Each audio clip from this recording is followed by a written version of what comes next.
Hello everyone, welcome to the 7th Brazilian Congress of International Tax Law, promoted by the Brazilian Institute of Tax Law.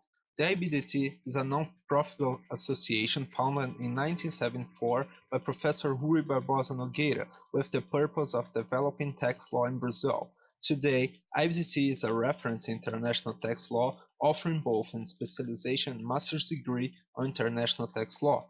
This year's Congress has three main subjects: BRICS and new technologies, impacts of the US tax reform on OECD and developing countries, and finally, recently developments in international tax law.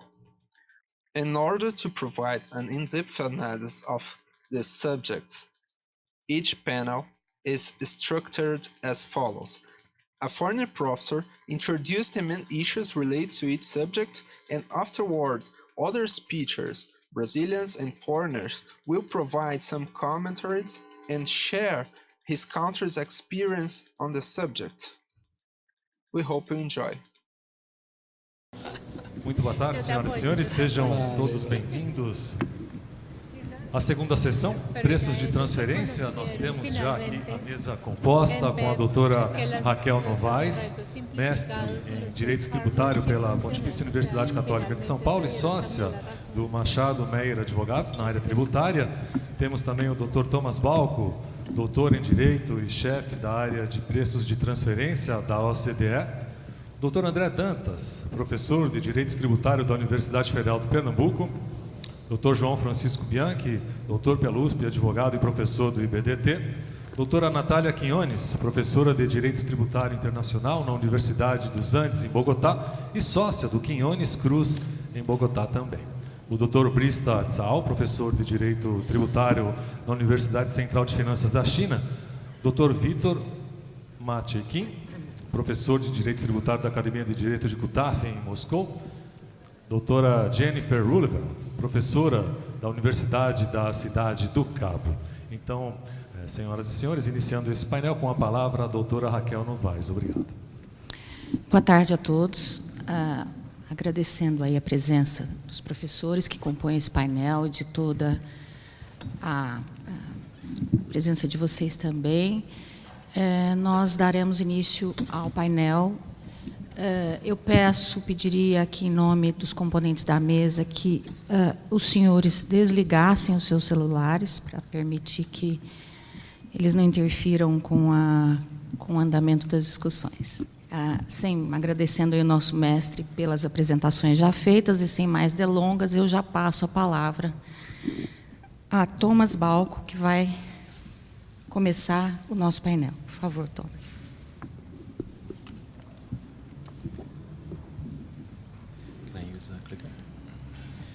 Good afternoon. First of all, I would like to thank the organizers for organizing this great conference.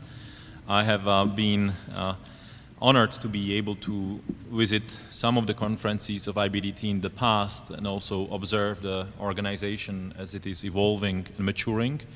I must say that I'm impressed about what the team of people and professors put together. So I want to thank you for making this possible.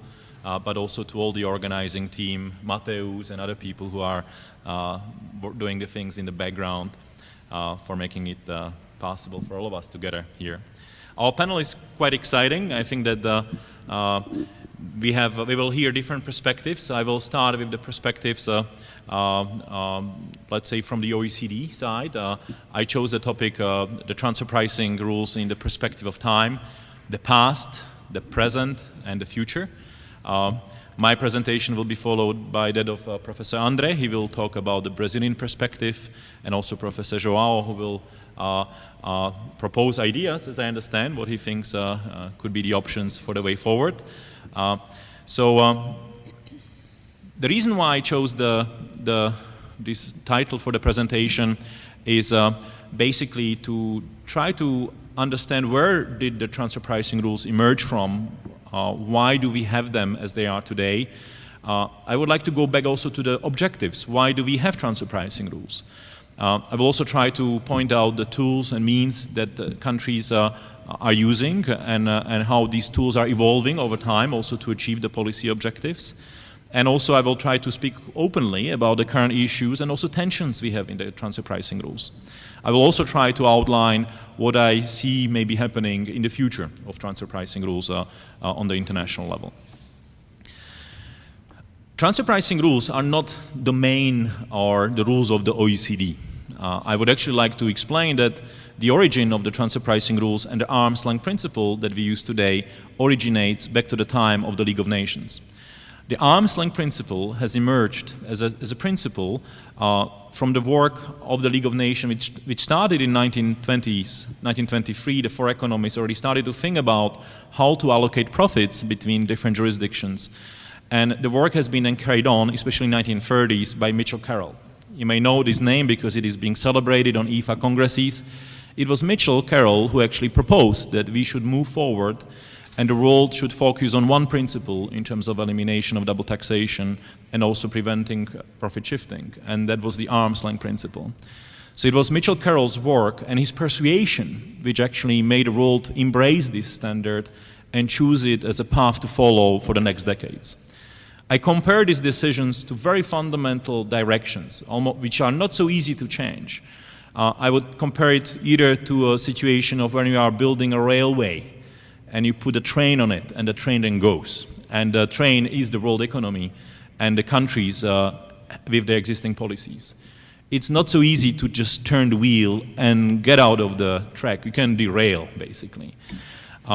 And that is what we have then seen afterwards. So this principle, as evolved in this period of time, was then, let's say, inherited and embraced by both the OECD and also the United Nations. The guidance that has been developed in the 1930s has been very basic. It was not very elaborated. Part of the reason of that is also that the multinational companies have been also in the beginnings of their existence. It was a new trend. What the four economists in the 1920s, but also, let's say, the policymakers at the time realized there are like two emerging mountains in front of them. And those mountains are basically, one of them is the risk of base erosion and profit shifting, the fact that the multinational environment can make it possible for the multinational companies to shift the profits and move them in places where they may pay a little or no tax. But even more pressing moment at the time was the double taxation. It was the post-war period with very high tax rates. I was listening to the discussion this morning where I could hear some of the sentiment that 30% is high. Well, it was much higher than that. And double taxation with these high tax rates actually can be devastating for the multinational companies. At the same time, everybody wanted the business to flourish. The world has been devastated by the First World War, and there was a need for investment and rebuilding. And it was understood that movement of capital and the investment, when you can place it to country, can help countries to unlock the potential of the country. So there was quite a lot of focus on how to eliminate double taxation. That is why we have seen the model conventions being formed at this time. At the same time, the thinkers and policy thinkers at the time did acknowledge the risk of base erosion, profit shifting, but I must say that it was to a large extent still only a looming threat. It was not a top priority as we can see as emerged over time. Everybody is aware of the tension, the source and residence, and that was also quite visible in the period of League of Nations. You know about the Mexico model, London model, where the two elements of the source and residence have been quite vibrant and have been demonstrated on different outcomes of the two model conventions in the League of Nations. But both models, but also the UN model and OECD model, would still agree on the principle, the arm's length principle, as a way to address the transfer pricing issues. OECD has been established as an organization after the Second World War to help again rebuild Europe based on a Marshall Plan. So it was the funds from the US and also Canada to be spent and to help develop European countries. And after some of these administration of these funds, this organization has been further transformed to try to develop policy guidance for countries to continue the economic growth. And of course, double taxation remained an issue because, again, after the Second World War, the tax rates were not low and countries needed to replenish their budgets. So again, double taxation was a pressing issue. So OECD has become, let's say, the international platform for countries to try to come together again and try to develop further guidance. So what we have seen emerging in 1979 was the first report on transfer pricing and M&Es. It was already quite elaborated guidance on transfer pricing rules. It was not comprehensive, it was not complete, and the report acknowledges it. It tries to outline the issues without necessarily covering every single problem that does arise. And it was followed 5 years later by another report, which was called the Report on Free Transfer Pricing Issues. That report has, in addition to the previous items, also started to address the issue of mutual agreement procedures, so how countries should try to approach resolving double taxation on the basis of application of arm's length principle. Also, it contained part which dealt with the taxation of banking enterprises, where there were already specifics identified at the time, and the evergreen of allocation of central expenses in a multinational enterprise. 3 years later, another report was published, and it was a report on fin capitalization. This was a period of time when you could see much more leverage buyouts, a lot of over-indebtedness of certain companies, sometimes also motivated by tax optimization and tax planning. And the fin capitalization report tried to address the issue of how does the arm's length principle interact with the different measures that countries put in place, such as FinCap rules based on debt to equity ratio or the others. It's an interesting report because it has formulated a few principles, and we are now sitting back in the OECD and trying to see what exactly did we try to say there. Did we try to say that FinCap based on debt to equity is overridden by Article 9 because that is a logical outcome? Or is it something else? And actually, it will be just in a few weeks from now that the WP1 will be sitting in Paris and trying to go back to that report and try to reconcile it with the existing commentary to the Article 9, and also then to give us an answer that WP6, the Working Party 6 of transfer pricing, has raised to move on with a project on financial transactions that I will talk about it in a bit more detail. But what you see is these three reports which try to address issues as they emerge, as problems arise in applying the arm's length principle. Then finally in 1995, we have the first version of the OECD transfer pricing guidelines.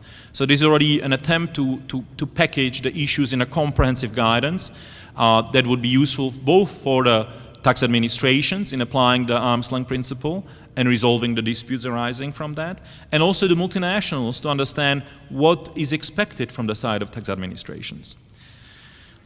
The work has continued, and in 2010 we have seen another update of transfer pricing guidelines. This update is already notable because it is reacting on some of the weaknesses that have been emerging and have been basically noted.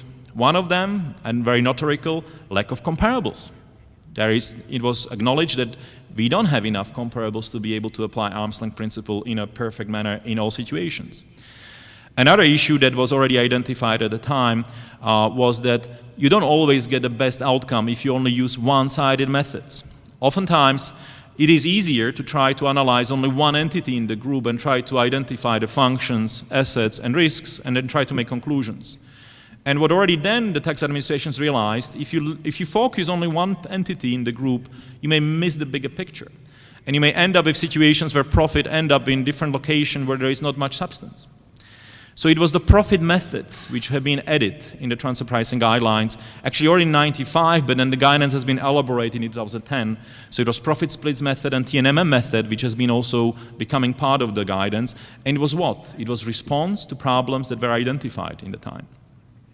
The guidance also already alluded to issues with the risk of pricing transactions just because they are on a paper, and try to make the administrations aware that they should also try to investigate what is really happening in the facts and circumstances. And it started to talk about delineation of transaction or even non-recognition, but that guidance was not fully developed in the 2010 model. Also in 2010, we have seen emergence of another report, which was the guidance on attribution of profits to permanent establishments.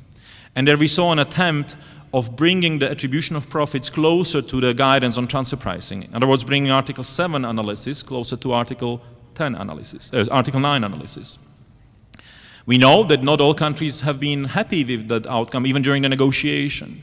So that is why the outcome of the 2010 report has been also accompanied with a new Article 7, which has been then added to the OECD Model Convention.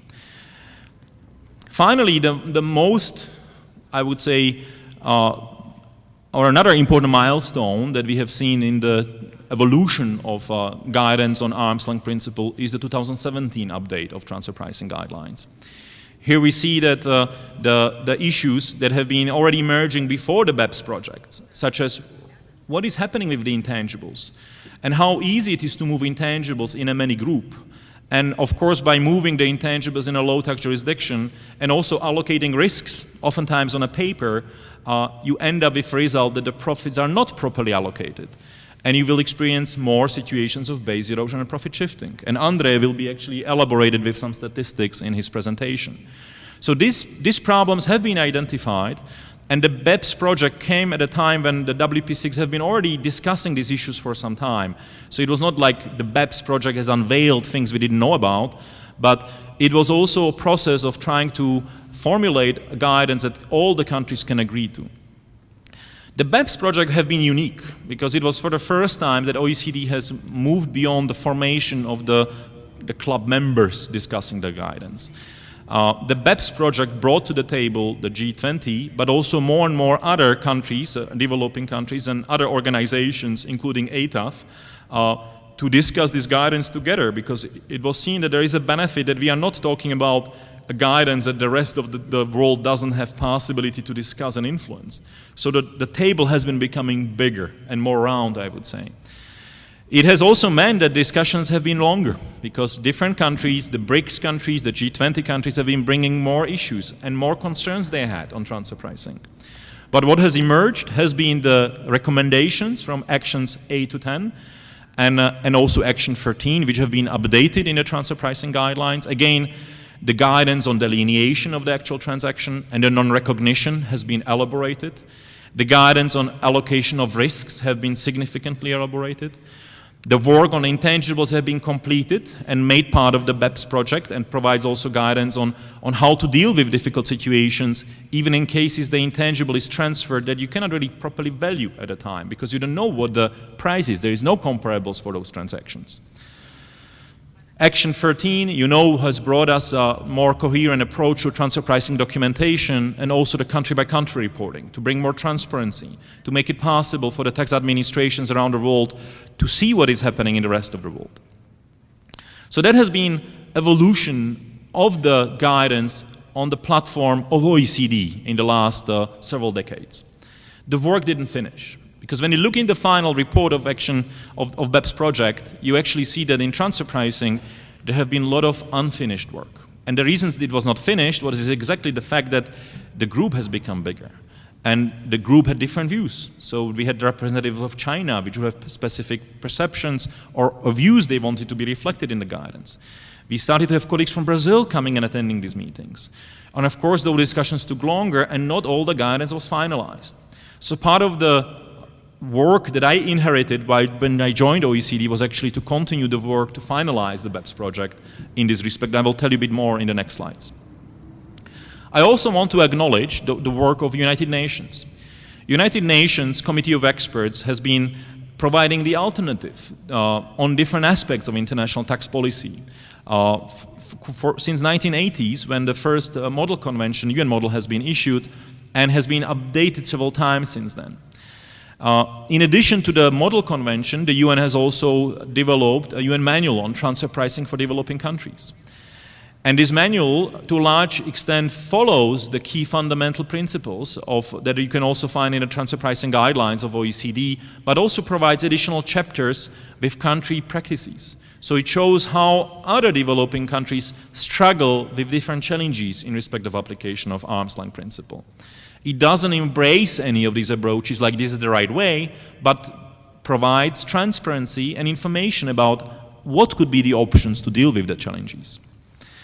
The UN manual has been also updated in 2017, again to reflect some of the further evolution that has happened both in the OECD, and we can say to a large extent the UN manual doesn't diverge from the arm's length principle interpretation. Of course, we acknowledge there are the additional chapters which show the specifics of some countries, including Brazil. I think it's also useful to remind ourselves, so what are the key policy objectives that transfer pricing rules are supposed to achieve?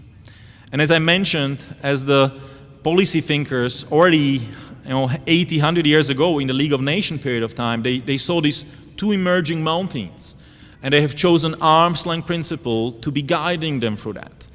And I compare it maybe to dig a tunnel for the train, not to go around the mountain, try to dig a tunnel and try to address those challenges. First challenge identified was the risk of base erosion and profit shifting. And many countries in the domestic law emphasize the objective to prevent base erosion and profit shifting. So transfer pricing rules have been emerging as an anti-avoidance measure.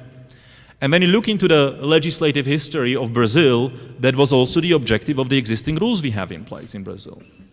The same applies to other countries. So the objective would be that there is a proper allocation of income to the entity or permanent establishment in the jurisdiction to reflect the value or the profits generated through the activities in the country.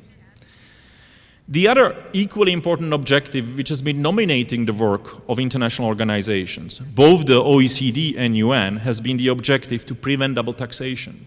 Because it was acknowledged double taxation is not conducive to business. It is not conducive to investment. In fact, it can create situations when companies will not make any investment, or they will minimize the activities in the country to the core minimum to sell their product, but they will do activity somewhere else. So the second objective, I would say, is equally important, and when you look into the international framework, it is actually the leading principle or the leading objective. That is what Article 9 actually emphasizes or talks about. It tries to eliminate double taxation using the arm's length principle, and you see it both by acknowledging the right of countries to make the primary adjustments, but also obligation to eliminate double taxation using the corresponding adjustment. It's true, you don't find the second paragraph in many treaties of Brazil, or maybe none of them, to my knowledge. So the objective is to have a common standard, common global standard, on the basis of which to eliminate double taxation. Because if every country would have the national practice, so if you would take the country chapters of the UN manual and every country applies something else, it becomes a puzzle to me, how do you resolve a dispute? Will you use the Brazilian legislation to resolve it, or the Chinese legislation? What will be the principle on which to resolve a dispute? There are also other secondary objectives which are underlying and important for any legislation. The ease of tax administration, making it bearable for the tax administration to apply the rules without necessarily spending significant resources to do so. Ease of tax compliance, making it bearable for taxpayers so they don't have to spend additional resources just to comply with the law. Because extra tax compliance costs almost equal the burden of tax. If you pay extra tax, well, what's the difference if you pay the tax or you pay thousands or millions on tax compliance? Similar effect. Tax certainty and absence of disputes, or if there are disputes, the ease of dispute resolution. Another important objective.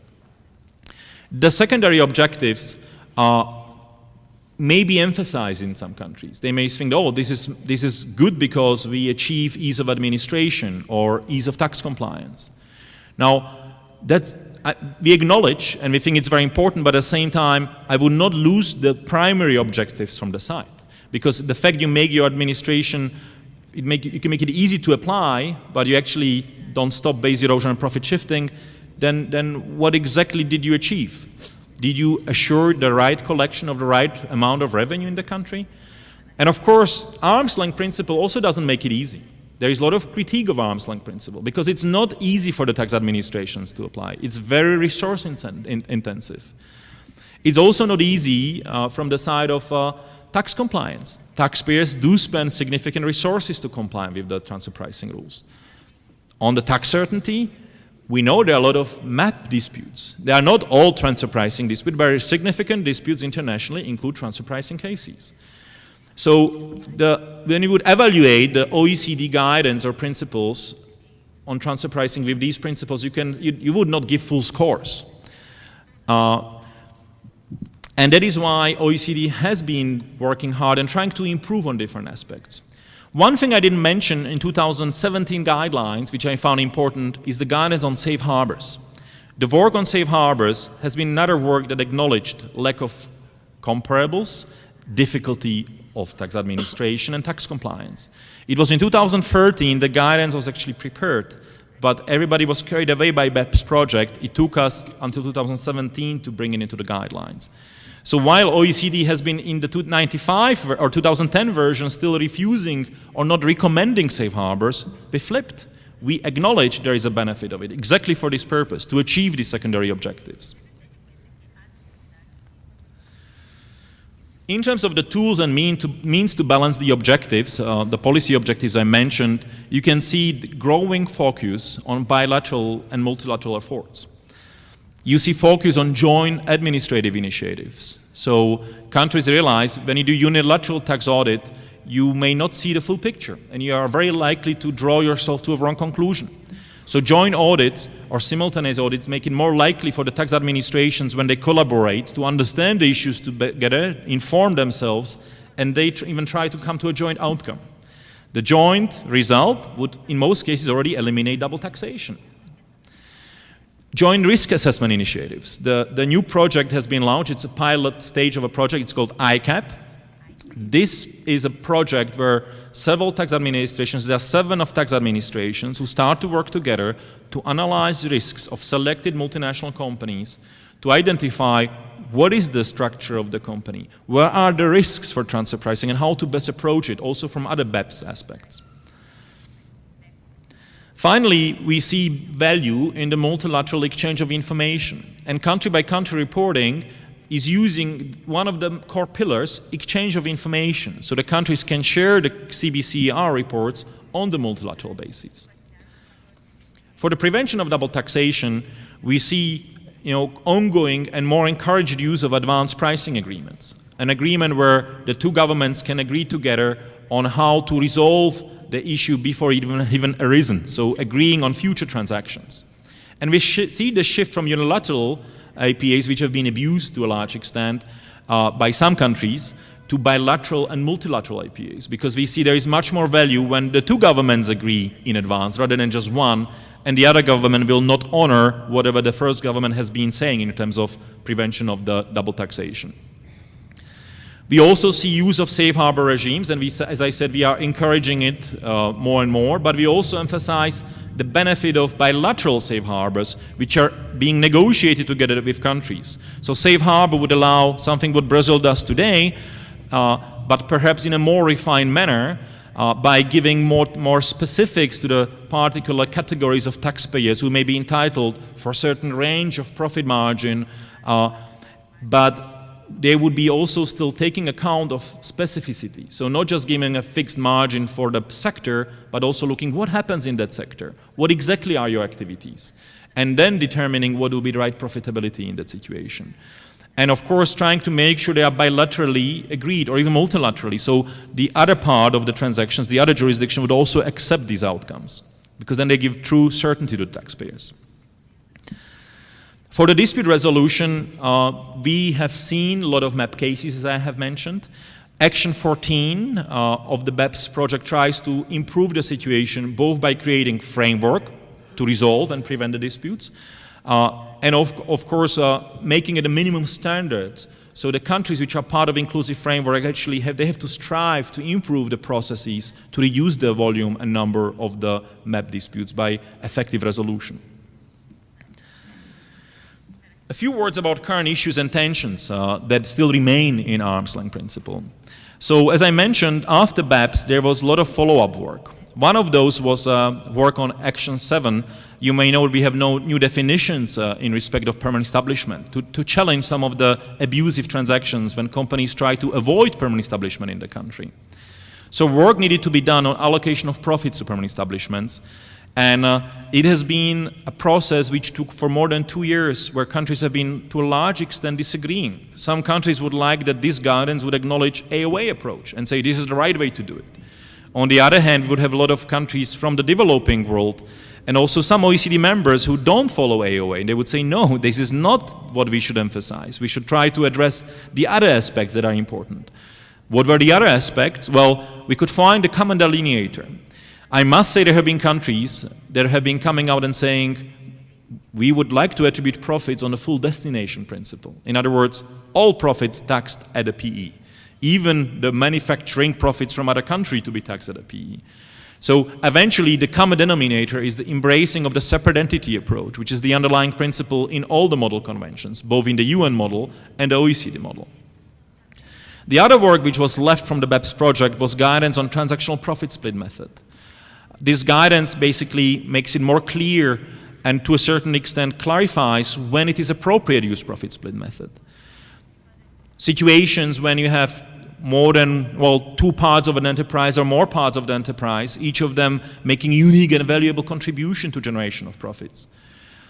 And then rather than allocating a profit on a fixed margin blindly and actually realizing you're losing revenue, looking on what is the relevant profit and how to split it between the parts of the enterprise. To my knowledge, that is not currently possible under the Brazilian transfer pricing rules. Then we have guidance on application of hard-to-value intangibles. What is a hard-to-value intangible? Imagine a company in Brazil having very smart software engineers producing valuable logarithm, such as used now for many digital companies, and then transferring it to low-tax jurisdictions, Bahama, Bermuda. What will be the transfer price under existing guidance in Brazil? It will be cost plus 15%. So the cost of preparing it 1 million, put 15%, 150,000 will be taxed in Brazil. And everybody will be happy. Taxpayer very happy because the billions of dollars of revenue that this will generate will be untaxed in Bermuda. HTVI guidance actually makes it possible for the tax administration not to use the traditional methods, but to use discounting cash flow method, looking at what is the actual outcome of exploitation of that intangible. And discounting into net present value, and if it is billions of dollars, then it is billions of dollars, which is the transfer price. Again, I don't think it's possible under existing cost-plus methodology. We are still working hard on financial transaction guidance. So the previous three were finalized. The fourth one is still work in progress. The discussion draft was released this July.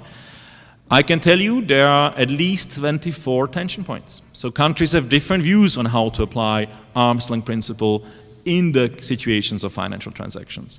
Some argue that it's impossible to apply it because the capital structure of the company, where do you find comparable for that? So I need to wrap up.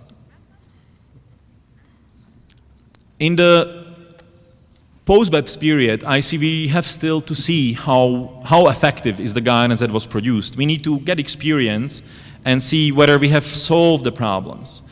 There are already critiques who say, well, if you can allocate risks to an entity and the mere thing you need to demonstrate, there are a few people who can control those risks, then how easy it is to do tax planning still after BEPS. And I would actually say that perhaps yes, perhaps the risk allocation is one of the areas where the guidance got even more complicated and perhaps still makes it very possible to do tax planning, even post-BEPS. What about the residual profits? So where do the residual profits go? Residual profit is a result of different elements in the multinational enterprise. Could be the intangibles, but could be also other effects like synergies in a multinational group. Where do you allocate it? Do you allocate it between the group members or you leave it in the principal company even after post-BEPS? So we still have issues to continue discussing, and some of these are also emerging in the context of the digital economy.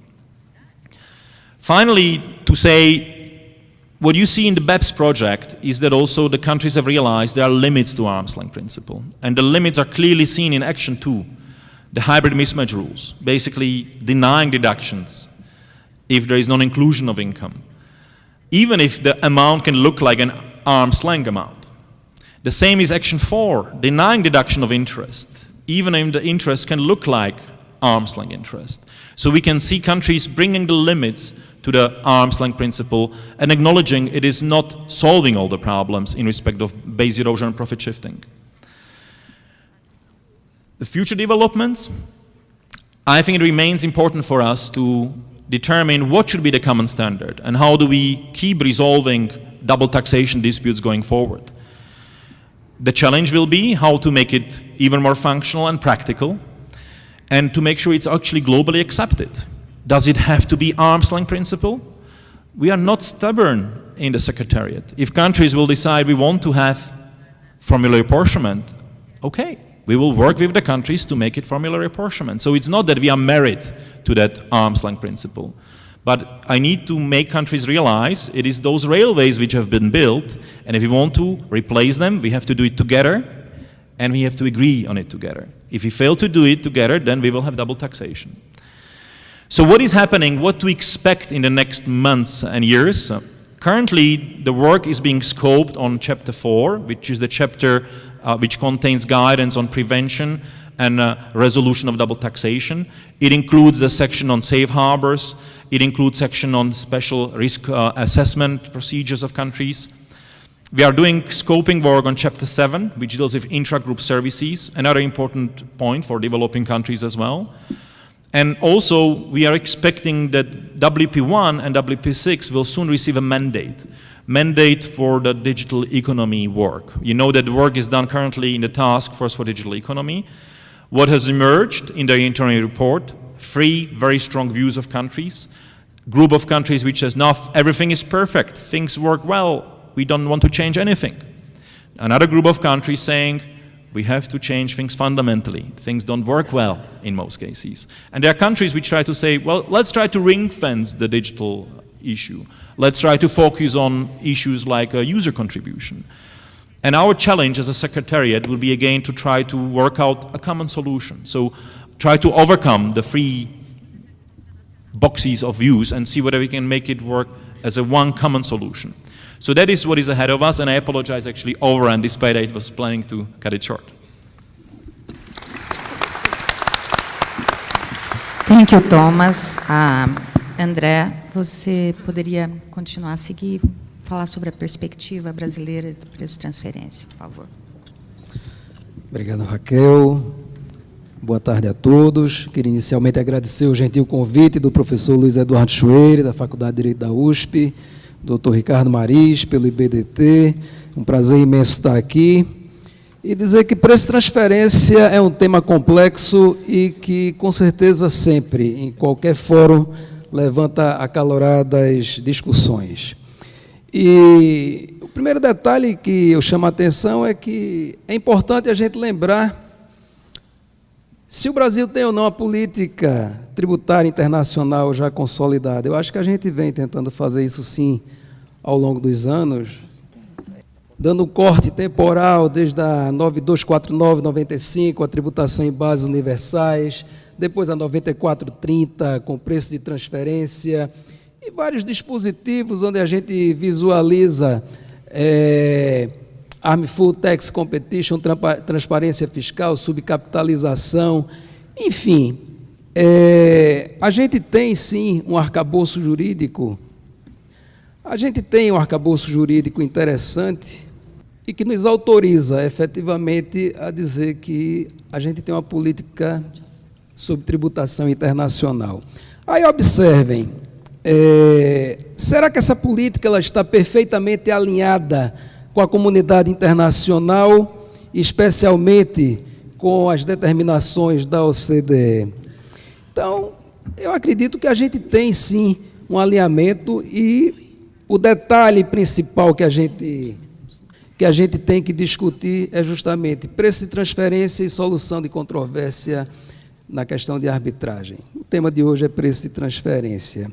Então, assim, se a gente faz uma análise do que foi o produto final, por exemplo, do IFA do ano passado e da fase pós-BEPS, a OCDE ratifica que o princípio arm's length é o estándar de controle fiscal dos preços de transferência e recomenda a inclusão de uma maneira enfática na legislação interna dos países, e seja numa posição estática ou dinâmica, para que se aplique efetivamente o Transfer Price Guidelines. E o Brasil, todo mundo sabe que tem, historicamente, uma posição diferente do modelo da OCDE, não é? E o detalhe é justamente como a gente promove esse ajuste. A maioria dos países que são membros da OCDE segue o estándar, e vários outros países na comunidade internacional, mesmo que não são membros, estão caminhando também numa questão de multilateralismo e tentando seguir o modelo. Mas é importante perguntar como, de que maneira vários e vários países que não são membros da OCDE, que têm uma estrutura econômica completamente diferente, menor, que tem uma participação relativa no contexto da economia internacional pequena. Como é que esses países eles vão se adequar a esse modelo? Isso é uma pergunta importantíssima para a gente aprofundar. Depois, temos também a questão do custo do compliance, dentro dessa perspectiva, não só para as empresas de países em desenvolvimento, como também para as administrações tributárias. Gente, existe uma pesquisa muito interessante do professor Gabriel Zucman, da Universidade de Berkeley, que foi publicada no mês passado, e aí mostra o quanto a iniciativa privada investe, especificamente em profissionais que se dedicam a preço de transferência. 231.900 profissionais e se gasta por ano 15 bilhões de euros. Enquanto que as administrações tributárias, mesmo que esse número não seja exatamente correto, isso representa apenas 1% daquilo que a iniciativa privada gasta. Então, imaginem vocês a realidade de Botsuana, da Nicarágua, da Costa Rica, não é, da Colômbia, da Venezuela e por aí vai. Isso é significante. Por quê? Porque não basta instalar o modelo, é preciso que esse modelo tenha efetividade dinâmica real para que ele funcione. Quais são as tendências after BEPS? A OECD recomenda que continue sendo o modelo estándar, mas ele continua plasmado de uma série de incertezas, especialmente na avaliação subjetiva da análise funcional de riscos e de bens que participam do processo de produção de riqueza naquilo que é transferido intragrupo transnacional. E, por dentro disso, a gente tem o princípio da prevalência da essência econômica sobre a forma. Quais são as principais críticas que a gente tem do modelo ao longo desse período? Primeiro, a gente tem um princípio de preços comparáveis, preço de transferência, onde, na maioria dos casos, o método que menos se aplica e que menos efetividade tem é exatamente aquele que compara preços efetivos. A grande maioria dos outros métodos que dão algum conforto, alguma tranquilidade à administração tributária e aos contribuintes mundo afora dos países da OCDE são métodos transacionais, especialmente o Transactional Net Margin Method ou então o Profit Split. Riscos também de dupla tributação, a questão da incerteza, da insegurança jurídica e o custo do compliance para a administração e para os contribuintes. Aí vejam, quando a empresa transnacional funciona, ela busca a sua eficiência através de economias de escala, com efeitos sinérgicos, etc. E isso, na literatura internacional, se chama de o prêmio de eficiência. Será que o arm's length, efetivamente, ele alcança tributar essa diferença positiva, esse ganho? Isso é uma pergunta a ser feita, porque para a administração tributária é relevante, especialmente em época de BEPS. O que é o Base Erosion Profit Shift? É a luta dos países da OCDE em tentar reverter essa queda histórica que vem sendo travada ao longo do tempo. Eu trago aí alguns casos norte-americanos, onde todos esses, década de 70, 80, 90, casos relevantes, nenhum deles foi resolvido pelo preço de mercado, pelo CUP. Sou fã do professor Helve Aviona, que já foi de Harvard e hoje é o coordenador do International Tax Program de Michigan University. Ele diz assim: o arm's length firmemente estabeleceu como único estándar da seção 482 e não servia para ser aplicado num grande número de casos. Em outros casos, a sua inadequada aplicação produzia resultados inapropriados. A gente tem uma estatística que é da própria OCDE, onde essa linhazinha roxa mais alta são todos os casos que são resolvidos pelo TNMM, Transactional Net Margin Method, que vocês estão visualizando aí dentro de uma apreciação empírica que representa majoritariamente os casos que são trabalhados, enquanto que o CUP ele alcança no máximo, numa média, 12%, é a média histórica do preço de mercado que é usado para o ajuste de preço de transferência. Aí vejam, eu usei dados aí mais antigos, décadas de 70, 80, 90, de casos resolvidos nos Estados Unidos relevantes que não foram resolvidos pelo CUP, mas tem uma pesquisa que saiu do forno no mês passado, 18 de julho, da Universidade de Berkeley, do professor Gabriel Zuckerman, e que a gente vai dar uma breve passada nela. Ele diz assim, o nome da pesquisa é The Missing Profits of Nations. Como as multinacionais distribuem os seus lucros para paraísos fiscais?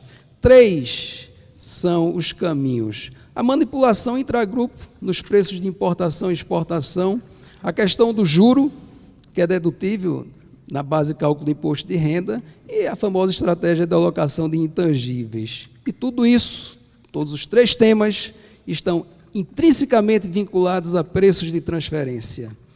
Então, observem, Zuckerman ele não é jurista, ele é economista, gosto muito dos textos do Zuckerman. E aí, observem, o ponto de partida para a transferência de resultados, ele está intimamente vinculado a preço de transferência. O Transfer Price Guidelines, ele insistentemente, ele afirma que a gente não deve confundir a sistemática de controle fiscal de preço de transferência com evasão fiscal, ou então com planejamento tributário, e a gente precisa repensar isso. Por quê? Na leitura de outros profissionais, especialistas de outras áreas, economistas, contadores, para eles, nitidamente, o preço de transferência pode ser um potentíssimo instrumento de evasão fiscal. Aí eu trouxe alguns gráficos para vocês. A linha rosa é o quanto empresas, filiais de empresas transnacionais depositam de resultado em paraísos fiscais quando comparado com empresas locais. Então, aí você já vê que em certos países, Porto Rico, Irlanda, Luxemburgo, Suíça, Holanda e por aí vai, a linha é extremamente diferenciada. Aí é uma média daquele gráfico anterior. Aí você tem um gráfico interessante mostrando as filiais de empresas norte-americanas que trabalham em paraísos fiscais, que têm uma lucratividade ao longo do tempo, uma série histórica de 1966 até 2016, que é crescente, enquanto que os lucros de empresas norte-americanas nos Estados Unidos, eles têm um comportamento extremamente estável. Aí eu tenho outro gráfico que é interessante, que mostra o percentual de crescimento da base tributável do imposto sobre a renda num paraíso fiscal como a Irlanda, que é crescente, e a base tributável de pessoa jurídica nos Estados Unidos ou declina, ou então ele é decrescente. Aí, a estatística dentro de um estudo econométrico é que a perda de arrecadação tributária é em torno de 40% das empresas transnacionais. As administrações tributárias, obviamente, se preocupam, e por isso o BEPS. Então, se move o lucro, mas não se move o capital real, máquinas, equipamentos, implementos. Aí tem outro gráfico extremamente interessante, que é a margem de lucro em função do percentual de mão de obra empregada.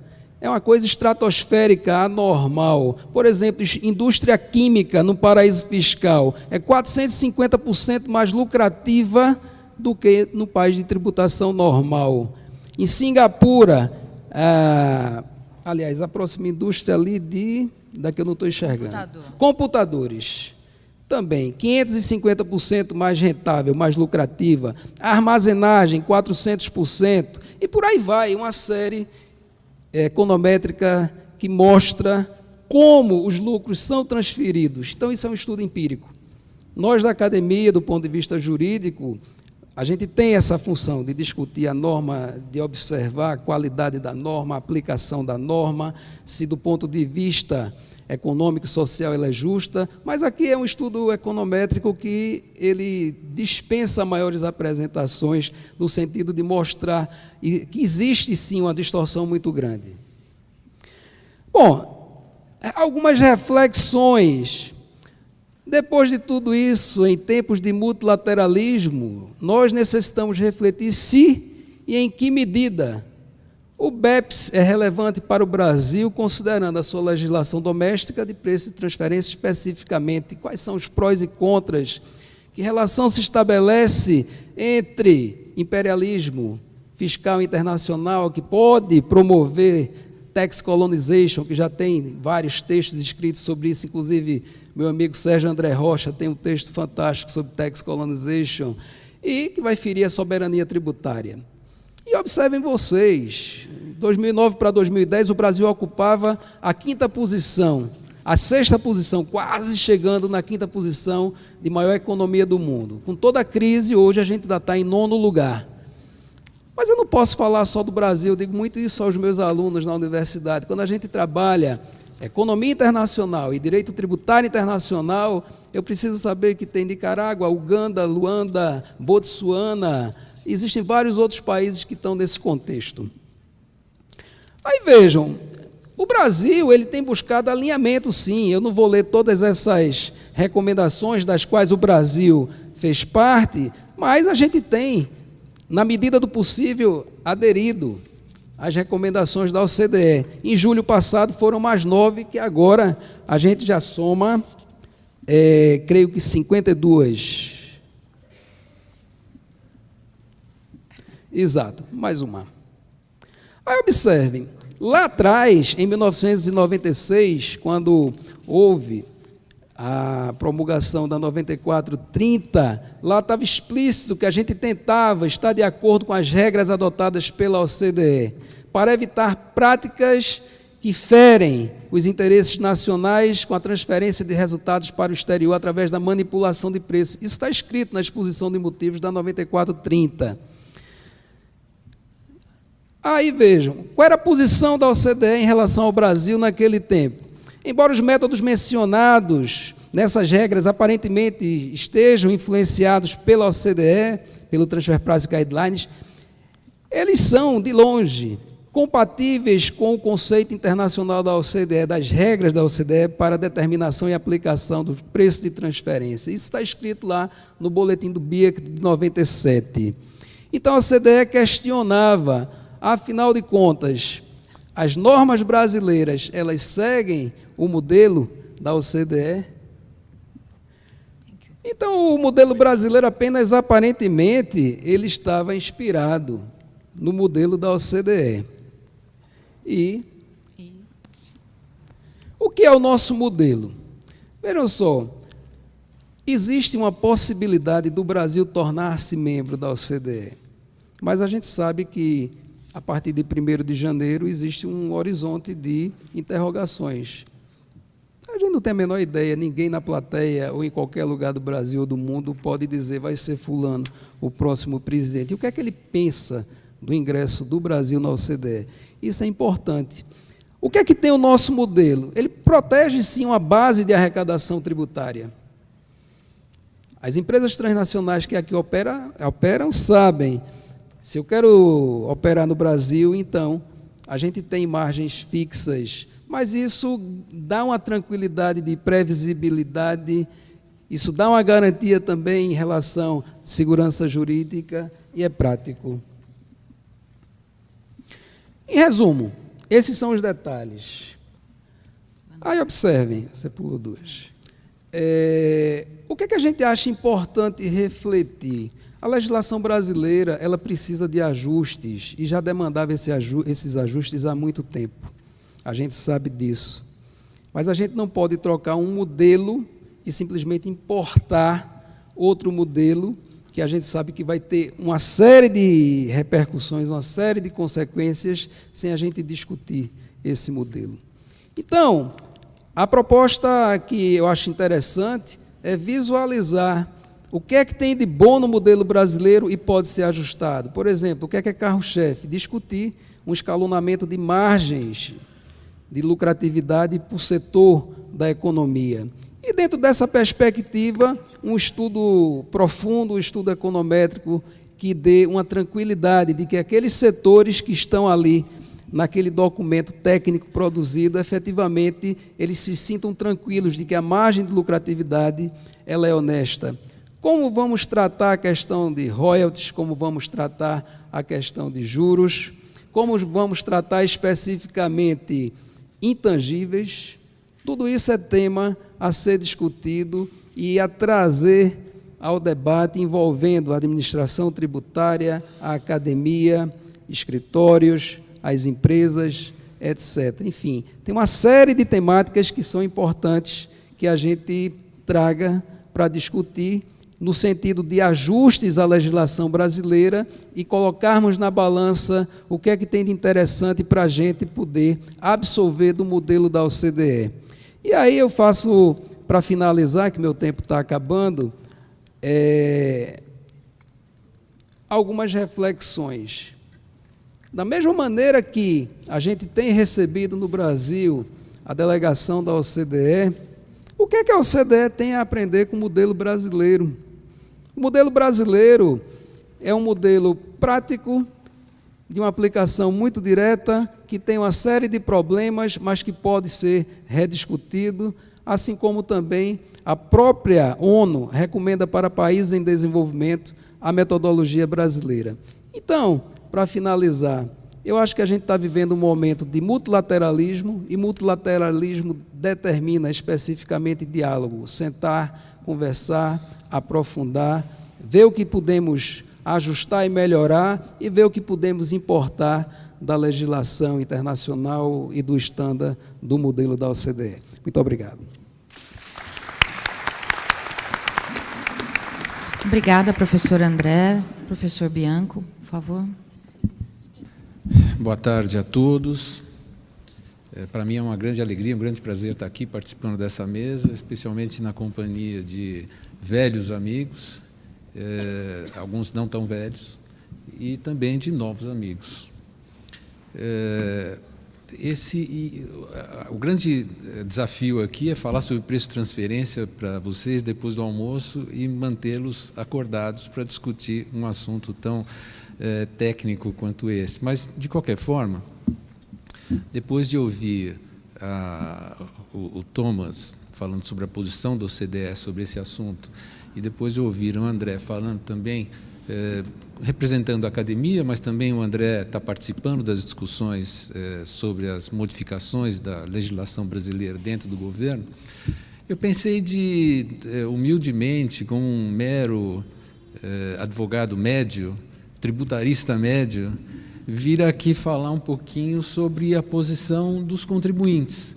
Quer dizer, afinal de contas, os contribuintes são aqueles que pagam a conta, e nós estamos aqui, como eu, espremidos entre o André e o Thomas, e eu me solidarizo aqui com a Raquel, que também é uma advogada militante nessa área, e também representa um pouco a voz dos contribuintes, né, Raquel? Mas, de qualquer forma, como é que funciona isso aqui? Para frente? Isso, para frente. Não está indo, Renan. Peraí, deixa eu... Esse aqui é o laser, ó. Ah, desculpe. Ok. Não, pode ser. Eu vou pegar um. De qualquer forma, a minha exposição aqui vai ser a seguinte: eu vou falar rapidamente sobre como funciona na prática o sistema dos guidelines da OCDE de preço de transferência. Depois falar rapidamente, sei que todo mundo já conhece, mas falar bem rapidamente sobre o sistema brasileiro e talvez propor algumas sugestões aqui. De qualquer forma, os guidelines do OCDE, eles funcionam na prática da seguinte forma. Quem é que está mudando aqui? Esse? Aqui, ó. Ah, tá. Aperta forte, por gentileza. Isso, aí vai. Bom, como vocês sabem, a busca, o grande princípio que norteia os guidelines da OCDE é a busca do arm's length. Quer dizer, o objetivo é comparar as operações feitas entre empresas ligadas, empresas associadas, com preços praticados no livre mercado. Essa comparação é feita através de um estudo, se chama esse estudo, basicamente, essa análise funcional, em que são considerados as características dos bens e dos serviços que estão sendo transferidos, as funções, os ativos, os riscos assumidos, os termos do contrato, as circunstâncias econômicas das partes e as estratégias empresariais das partes envolvidas. Ou seja, a partir de toda essa análise de comparação desses fatores, essa análise que é feita por economistas de empresas de auditoria, e vocês vão ver que, na prática, são calhamaços, são longos relatórios, são relatórios enormes, 100, 200, 300 páginas, que são feitos pelas empresas de auditoria, e, a partir desses estudos, então, é escolhido ou é sugerido pela empresa o melhor método. Os métodos sugeridos pela OCDE são aqueles métodos, mais ou menos, aqueles métodos que existem na legislação brasileira. Então, o que a gente tem é um estudo super profundo do ponto de vista econômico, que é feita essa análise funcional. A partir dessa análise funcional então, escolhido um método para se calcular, então, o preço parâmetro que vai ser, então, comparado com o preço real praticado. Ou seja, quem é que lucra com essa história toda? E não estou querendo falar mal das empresas de auditoria, pelo amor de Deus, porque eles estão patrocinando o nosso congresso aqui. Mas o fato é que quem fatura em cima desse trabalho todo, que é exigido pela OCDE, são as empresas de auditoria, e não são os advogados, né, Raquel? Agora, quais são as características desse sistema? Ele não é simples. Ele é muito complicado, ele é muito caro, e ele busca, vocês acabaram de ouvir o Thomas aqui dizendo, ele busca o quê, Thomas? O arm's length. Agora, o que é o arm's length? O arm's length parece que é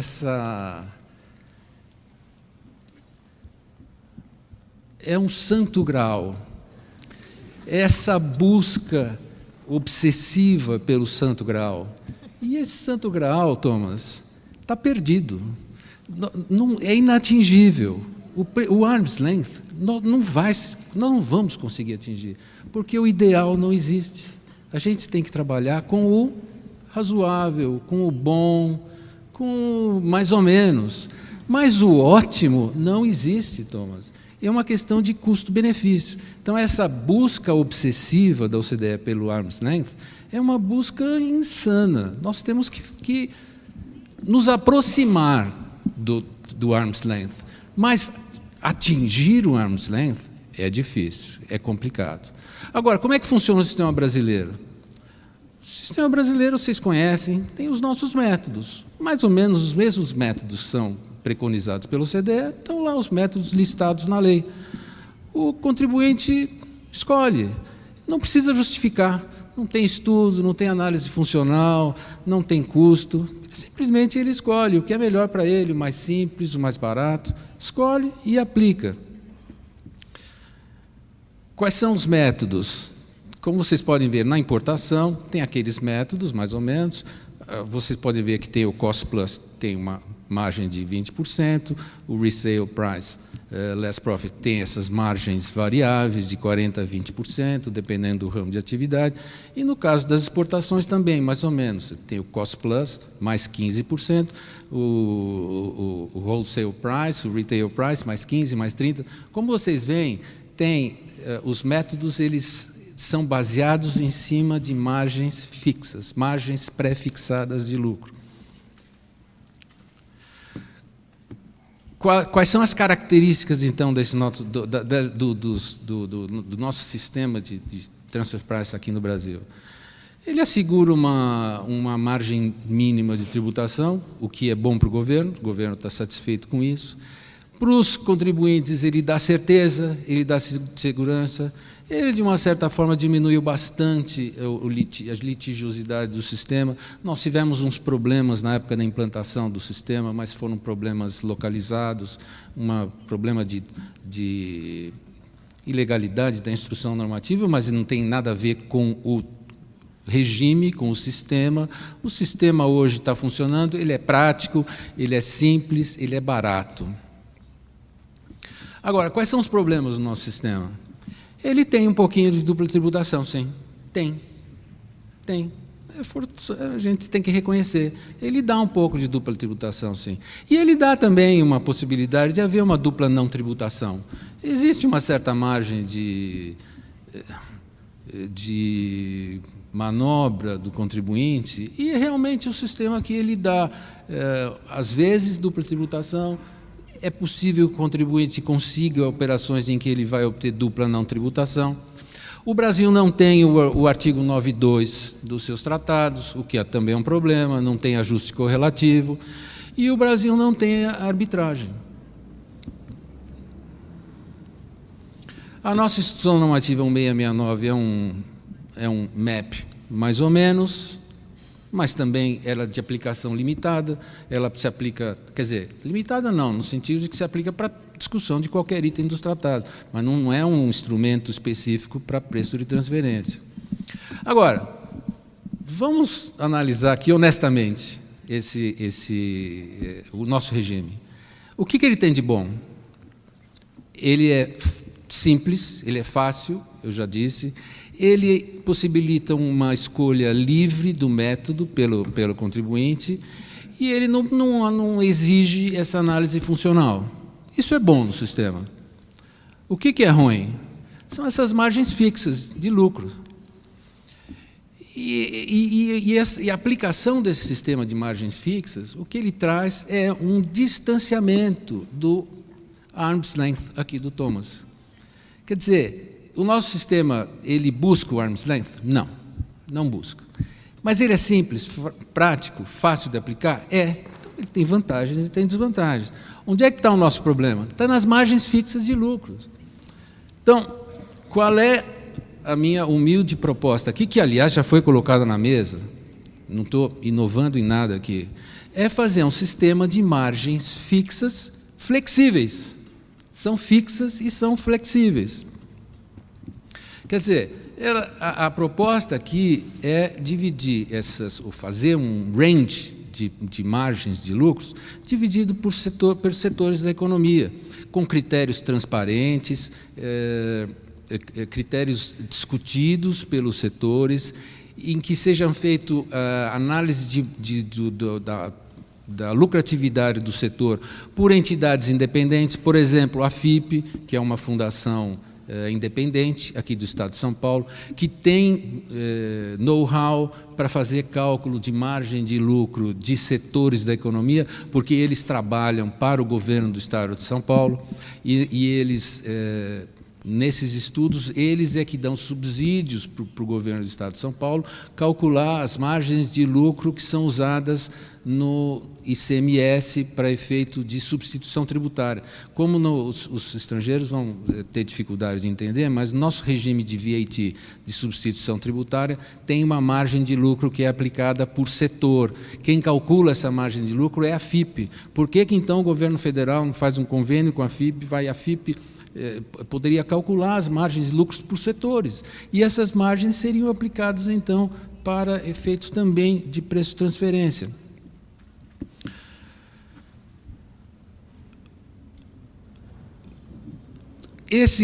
Para as empresas individualmente, até poderia ser dada a opção, se a empresa quiser, faz análise funcional nos moldes do OCDE, faz um APA, se ela quiser, mas é opcional.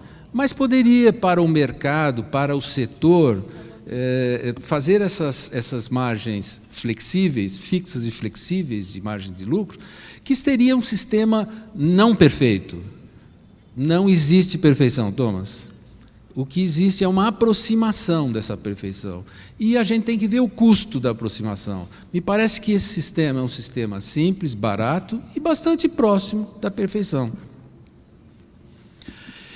E, pasmem os senhores, não há necessidade de alteração legislativa, André. Está tudo na lei. A Lei 9.430 já permite que o ministro da Fazenda, de ofício, altere as margens de lucro previstas na lei. E a Instrução Normativa 1312 permite que essas margens sejam alteradas por ranges, por intervalos, para setores específicos de atividade econômica. Então, não há necessidade de lei, não há necessidade de alteração da legislação. Esse sistema pode ser implementado já, desde que a Receita Federal tenha uma motivação para fazer isso, André. É isso que está faltando. E o problema da 222, quer dizer, não me venha com o problema da portaria 222, porque ela não funciona. Não tem, ela, teoricamente, ela regularia o procedimento para fazer alteração de margem de lucro, mas ela é muito complicada, ela cria uma série de condições que os contribuintes não conseguem atingir. Então, não vamos esquecer a portaria 222, vamos começar do zero. E aqui eu termino com uma proposta que não é minha, hein? É do professor Chueira. Então, se vocês quiserem brigar, vou brigar com ele. Custa caro fazer essa pesquisa? Custa caro coletar as margens de lucro dos setores? Custa caro contratar a FIP para calcular essa margem? Não tem problema. Apresenta a conta para o contribuinte. O contribuinte pagará uma taxa pela prestação no serviço público. Não vejo, nem o professor Chueira, vemos nenhum problema nisso. É isso, pessoal. Então, muito obrigado pela atenção.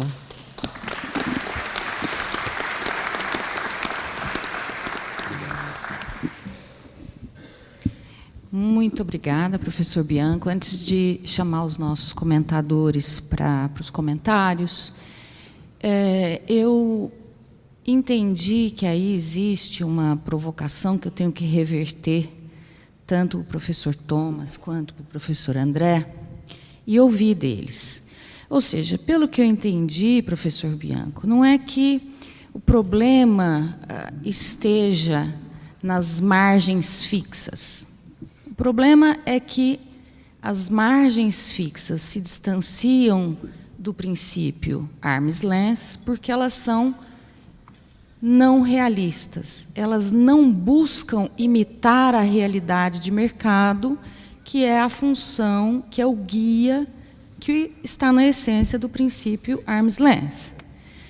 Muito bem. Então, eu pergunto primeiro ao professor Thomas se o Brasil, por hipótese, fizesse ajustes, entendendo que foi aqui colocado, que um dos grandes entraves, nas discussões Brasil e OCDE é o problema das margens fixas, um avanço em trazer as margens fixas para padrões realistas de mercado, imitando, portanto, buscando imitar uma condição de mercado nessas operações, como isso seria visto pela OCDE?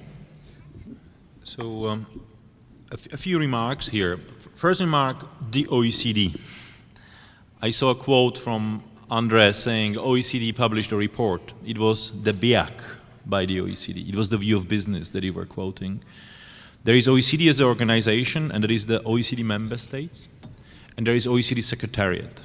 OECD Secretariat, it is the team of officials which help and support the works for the OECD, and we may have our views, but what is very important is the views of the OECD members who are the countries. I think part of the reason you asked me the question is probably the accession question, because for a country to become member of OECD as the international organization, there are a few fundamental principles that the country ought to embrace and make commitments. One of the principles that the OECD countries embraced and then commit to follow is the arm's length principle as the principle for elimination of double taxation. For a country to be able to be OECD member, it must demonstrate ability and willingness to follow the arm's length principle to prevent double taxation. So that is the context. What would be the view of the OECD if we adopted the proposal of Professor Bianco? I would say two things. First of all, already the existing guidance, and I highlighted it, allows for simplified approaches, the safe harbor regimes. So I can imagine that there could be categories of safe harbors that could be designed, not only fixing the margin for a sector as it is done today, but taking into account the functional and risk profile of entities operating within the safe harbors. When you look on the safe harbors that the OECD countries operate, they just don't blindly assign a profitability margin based on a sector you operate in. Pharmaceuticals, 40%, boom. No, it is the functional profile of the entity that is still important, and if the taxpayer meets the specific profile, then the safe harbor does apply. So I think there will have to be a bit more refinement of the existing approach. Also, oftentimes the safe harbors would not be again like a pin, like the one margin. It will be oftentimes an acceptable range of margins, because there could be again specificities, and for some taxpayers, such safe harbor would not be able to use it because they would still suffer double taxation. So the question would be, would the safe harbor allow elimination of double taxation? Would it simplify the application? In that case, I think it will be difficult for OECD member countries to say, no, you cannot do that, or we cannot accept that. So I think there will be already an important step closer. Other elements in the proposal, or what Professor Bianco would like to retain, is the freedom of taxpayer to choose the method. I don't know whether the OECD countries would challenge that, whether they would find it that this is unacceptable, but I'm not sure whether it is really the best thing for the revenue. Because if I would be a taxpayer who can choose his own whatever method he likes, and if I'm in a sector where I have a very full and rich functional profile, I'm the principal entity, of course I will choose the most favorable outcome to me. But a country may be losing significant revenue. So I would think that the proposal needs to be a bit more refined. So there will be just quick reactions on that. Quick reactions. Now, eu volto ao professor André, muito rapidamente, colocar a impressão sobre o tema, sobre a proposta. Minha participação aqui é meramente como acadêmico, não represento nem falo em nome da administração tributária, Receita Federal, inclusive para tranquilizar mais uma vez o amigo Thomas, que vem conversando comigo durante os últimos 2 dias, bastante sobre a temática. Eu diria o seguinte, inclusive a posição dele é uma posição extremamente difícil, é como você sair de casa para vender um produto, e ele está aqui no meio de pessoas que conhecem o produto e estão olhando um produto novo e não sabem se aquele produto efetivamente será o melhor. Então, dentro dessa lógica, a gente conhece a norma brasileira, e a gente conhece o modelo estándar da OCDE e conhece também os seus defeitos, digamos assim. Eu prefiro acreditar que se a gente tiver, sim, um escalonamento de margens dentro de um estudo profundo, por parâmetros econômicos, etc., a gente consegue se aproximar de uma realidade de mercado. E aí eu volto a insistir, aquilo que se chama de padrão arm's length, no sentido do preço, é regra de exceção. A média histórica é 12% das auditorias fiscais mundo afora, elas serem ajustadas pelo preço efetivo, porque o preço é a coisa menos encontrada para se comparar no mercado. Depois, em época de intangíveis, economias disruptivas, economia digital e por aí vai, uma série de temas extremamente complexos, esse padrão, gente, vai por água abaixo. Ninguém vai acreditar que o arm's length ele vai ser solução e já não está sendo. O que é o BEPS? A gente precisa botar o dedo na consciência. É a perda radical de arrecadação tributária dos países. A atividade financeira dos estados ela vem caindo em torno de 20%. Quando François Hollande foi eleito pelo Partido Comunista na eleição anterior, um monte de francês foi às ruas, era quebra-quebra, era greve, e ele disse, eu não traí a bandeira ideológica do meu partido, nem o meu eleitor. O caixa do Tesouro francês não tem dinheiro como tinha 10, 15, 20, 25 anos atrás. Encolheu o dinheiro público. Onde é que está esse dinheiro a ser tributado? O arm's length alcança? Não, ele não alcança. Então a gente tem que ser realista. Não adianta querer vender. Se quer entrar na OCDE, a regra é essa. Multilateralismo é diálogo, é discussão. é a gente ter o pé no chão, é a gente observar através de dados empíricos o que efetivamente reflete a realidade do uso. O uso desse parâmetro, ele tem ou não tem efetividade? Essa é a pergunta. Muito obrigada. E agora, ainda antes, eu vou fazer uma pergunta para ter uma resposta muito breve com um número apenas. Professor Thomas, qual é a sua visão? Quais são as chances em números de o Brasil entrar na OCDE? Essa é a pergunta de $1 milhão. 0 to 10. Well, I hope it's very high. I hope it is beyond me. It is beyond transfer pricing. It is the political process. And one thing I would like to underline in the discussion, and maybe acknowledge that we are in dialogue with Reseda. So OECD Secretariat is in a project of dialogue in respect of transfer pricing rules. The project is being supported by the UK government.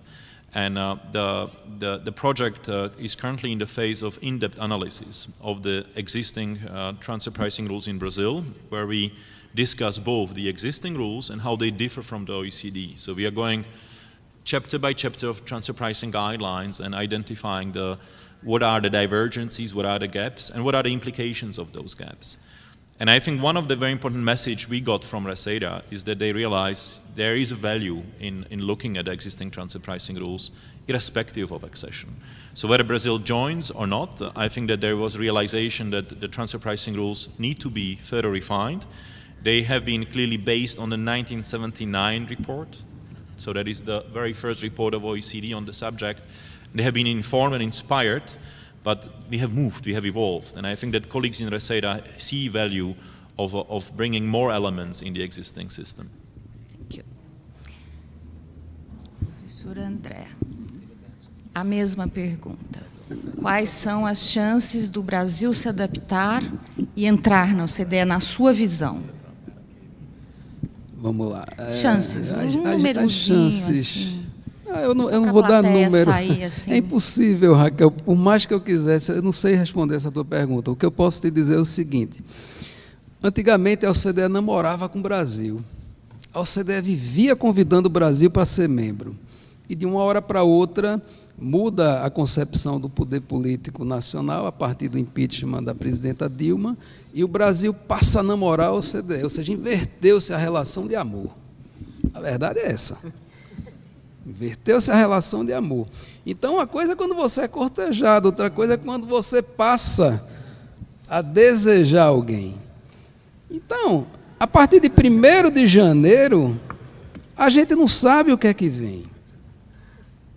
A gente não sabe o que é que vem a partir de 1º de janeiro.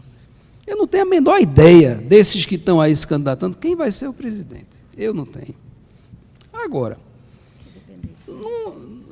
fazendo uma avaliação diferente, quais os prós e contras do Brasil ingressar ou não na OCDE? A gente vive, sim, uma era de multilateralismo. O mundo está precisando disso, o mundo está complicado. A concentração de riqueza é terrível na mão das transnacionais. Nas últimas 2 décadas, a renda gerada pelas multinacionais cresceu 4 vezes e o PIB dos países 1,5. Então, onde é que está essa riqueza a tributar? Por que é que existe uma agonia terrível da atividade financeira dos estados, e não são estados em desenvolvimento, são estados desenvolvidos? Essa dor de cabeça é geral nos países da OCDE. Então, a OCDE tem que ter mais flexibilidade de discutir essa temática. Agora, veja, o Brasil hoje está no na 9ª maior riqueza do mundo, e tem níveis de distribuição de renda africanizados. São Paulo, Rio, Brasília, isso não representa o Brasil, gente. No Brasil ainda tem gente morrendo de fome. Os níveis de pobreza voltaram a crescer radicalmente. Isso que a gente tem que discutir. Muito obrigada. Convidando agora os nossos comentadores, vamos começar pela professora Natália Quinones, por favor. Muito obrigada, Raquel. Again, thank you also for the organizers for this very nice conference and this opportunity to see two different sides of a very interesting debate, you know, whether to join or not, the quest for the lost Holy Grail. And I'm here to show you a point of view of a lover that already pursued and successfully joined the OECD. I must say, since the beginning, we were in a different position than Brazil. We were never invited like you were before and like you are now to WP6 and WP1 and all the meetings. We really wanted in that club, and we did everything to seduce the OECD and be accepted. And in the end, we succeeded. We made it. But the love story is not as perfect as you would imagine. What we've seen from joining the OECD, and particularly in transfer pricing, is that we've joined a reality that is not very fit for our own conditions in Colombia. The discussions have definitely become more complex, but we've kept a little bit like the worst of both worlds, you know, the complexity of the developed world and the lack of capacity and the disparities of the developing world. So we get the complex rules negotiated by the people who have a very different background than the people who in the end end up applying those rules. So the trends that we're seeing after our very harsh efforts to seduce the OECD is that we're really getting more complexity, and we don't have the exit doors, the emergency exits that developed countries have. Like João mentioned, you know, Colombia doesn't have arbitration. We can't even settle with the tax authorities. We can't sit with the equivalent of André and try to have a discussion with him and settle. We have to go to courts.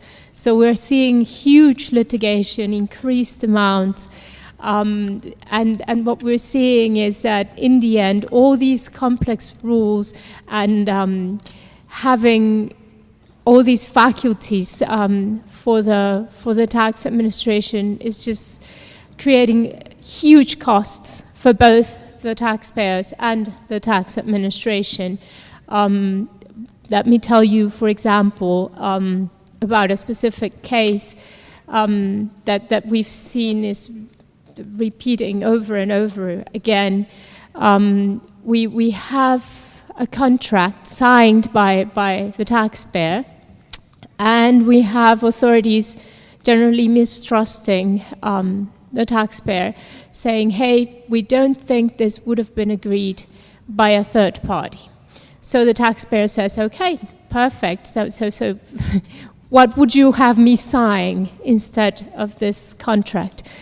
And guess what? The tax administration is becoming a mess because they're no experts in the industry. How are they to reconfigure an entire contract, especially now that we've tried to decentralize transfer pricing functions? So now we have people from small towns and villages requalifying a global commodities agency agreement with absolutely no knowledge of the industry, and the taxpayer having to hire very expensive experts to tell the judge about the industry and try to explain why the business decision they made was, you know, a business decision and why they chose the business model that they chose.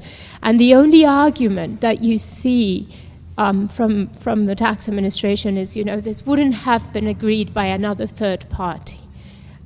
You know, and that's as far as they are going right now. You know, there's no evidence of what other third parties would have agreed to, and there's no attempt to formulate an alternative. So we have to go to court with this, and there's no ADR, there's no map experience at all, and in this specific case, we have a treaty country, and yet Colombia is very reluctant, you know, to get the other side on the phone and tell them, you know, let's agree on this. They're just very stubborn, and I guess, you know, sometimes a bit confused as to what they might say to the other side, you know. What should this contract really be? It's really hard and it's really costly. And yes, the taxpayer has the money to hire all the experts on the industry, but does the tax administration have that same capacity? Well, in our country, they don't, definitely not. So we really have been suffering from this change in the rules, and it's also brought confusion to the status of things. The transfer pricing guidelines, for example, they used to be interpretive aids because we weren't a member of the OECD according to the Constitutional Court, and now that we're members, we have to reinterpret that Constitutional Court ruling and see if they're mandatory now, and then if they are mandatory, then which version should we be taking? And in the end, you know, more work for us, but a lot of complexity and costs for the country. And a very, you know, small note also on the general consequences of joining the OECD, even non-tax consequences. We've had severe cutting of international aid funds and international grants, for example, for peace building, because we're now a rich country, a member of the OECD. So Colombia was hoping to pay for some of the reparations for the war victims from international aid. We're no longer able to do that because we're now members of the OECD. So I'd give it a very hard thought and tread carefully, because you're already in. You can already give your opinions, like Thomas said. You know, you have the Brazilian delegate in your group in WP6. You can already, you know, try to convince them that market is an important factor in transfer pricing, and Thomas might say something about that. But you don't really need to become an official member. I mean, it's what I would say. So. Tread carefully and think carefully. It's brought huge complexity and huge costs for all sides back there in Colombia.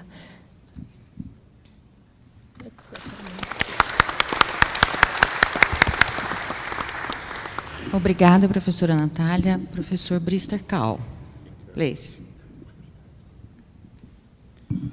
I don't think I have the PPT. I just try to prepare. And also, I'm waiting for Vikram to speak first, but I don't know, it's the first time just after Lady Natalia. In terms of the story from China, maybe there are some two words. Many of the audience maybe know that. The first is LSA, location-specific advantage. The second is market premium. What does that mean for China and for the developing countries? Maybe we can say we shall have some improvements or a relatively systematic reorganization of the TP mechanism by the OECD.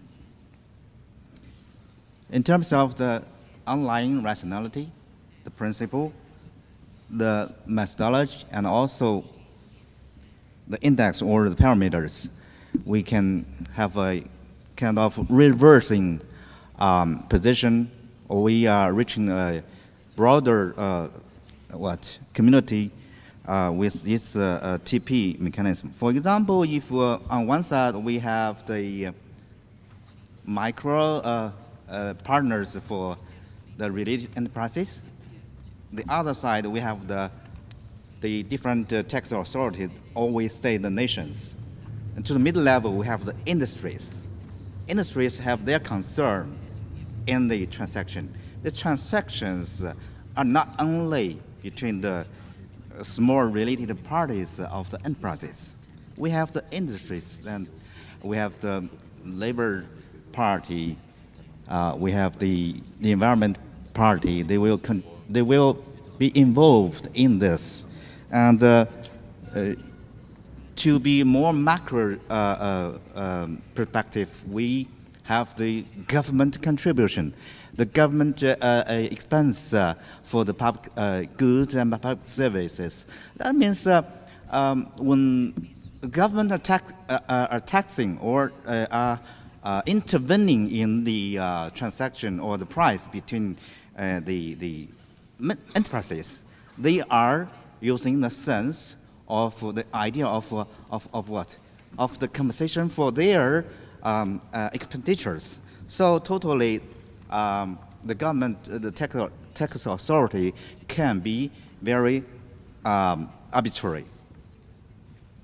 So besides this arm's length principle, arm's length at this time is very lengthy now. It's just very, because today in a digital world, we have many countries, many related parties, or some other kind of related. For example, we have Microsoft in China, we have Microsoft in US. You see, it's related. But how about the Apple in US and the Foxconn in China or in Taiwan? So maybe the relatedness may be more different. So arm's length shall be added with the fair share principle. Fair share comes from OECD, the BEPS, but fair share can also be a principle. It's by the government. They can use this principle to be more or less arbitrarily to compensate their use of money. That's in terms of tax revenue. And then they will choose their method. They will use not only the comparability analysis, they will also use many times the formulary method, the safe harbor means. And also in this sense, they will also change or add something to this list of parameters and index. They will not only use the assets, the IP, they also add some elements, for example, location-specific advantage. This is according to the ability to produce, to supply. And second is market premium. Market premium means in this market you have more extra money, but you pay less tax. Then the tax authority, they can claim this in terms of the industry's contribution and the government's contribution, not only the related parties of the enterprises. So that's my story. Thank you. Thank you. Professor Victor Matkin, please. Okay. Right, thank you. Well, it was wonderful discussion and dispute about Brazilian views on transfer pricing. But for me, it's still a puzzle. What's going on in Brazil? So whether tax authorities are happy with what they're doing in respect of transfer pricing, and well, this discussion about OECD's perspective for Brazil, whether Brazilians consider that there may be problems with their accession to OECD because of these elements of formulary approach in respect of transfer pricing. So I just don't know whether you are happy with what you're doing in respect of transfer pricing, maybe not, but I think that in a coffee break I will ask somebody from São Paulo to explain to me what's going on. My job here is to explain what's going on in Russia. First of all, we have transfer pricing, finally, and it was a very painful process for us because in Soviet times almost all prices were controlled by state, so there were no any understanding of transfer pricing at all. And after the collapse of the Soviet Union, we spent like more than 10 years trying to implement something in Russian tax law in respect of transfer pricing. It was very difficult. So now it is third attempt to introduce transfer pricing, and probably it's the first successful one. Finally, we have like 40 pages of different provisions in the Russian tax code. No standalone complex regulation from the authorities, just a number of different letters, well, maybe collection of hundreds of these letters. Still, people don't understand transfer pricing much. Of course, we have Big Four. Big Four is doing everything. Well, my students who work for transfer pricing departments of Big Four, they sleep little normally. When there is a filing campaign, then they sleep even less. So Big Four and consultants, they are busy preparing something. What should be prepared? We have pretty standard OECD approach with almost all base elements there. Well, controlled transactions. The problem for us is, for our business, that Russian transfer pricing apply not just to cross-border transactions, but also for domestic transactions. When these new rules were introduced, I remember that one Russian big company, well, Lukoil's oil company, just explained how they did. They had about 900,000 controlled transactions subject for the reporting. Company hired 200 people dealing just with this reporting.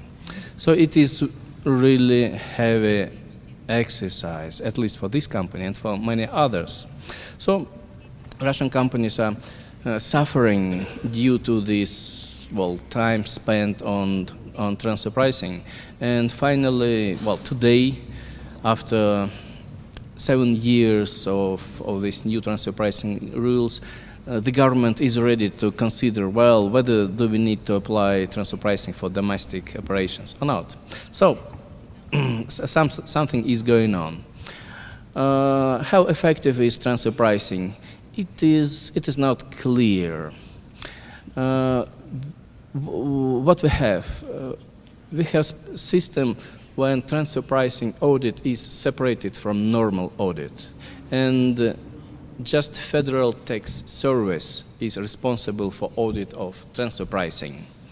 Idea was to gather experienced people in pricing questions and to put all these audits just to them, not to territory tax authorities. Taxpayers were happy to see that because, well, the logic was very simple that, well, if there is just one body responsible for transfer pricing, well, it will deal just with big companies, not with me. To some extent, it was true, but of course, big companies were not really happy. To make big companies happy, Russian parliament introduced group taxation for profits tax purposes, saying that, well, you see, you will not suffer from transfer pricing perspective in respect of your internal deals. You may make tax grouping. So it started very good for business, separate entity, clean, experienced persons, but then it ended up with something different. Now we have two transfer pricing lives. One is official, based on OECD principles, but also territorial tax authorities, they're doing something because they cannot ignore what they see during their normal tax audits. And when they see strange tax arrangements, pricing arrangements, they say, well, we should do something with this. But under tax code, it is impossible to do anything because these issues are allocated to somebody else. But Russian territorial authorities, they created something. It is a long story.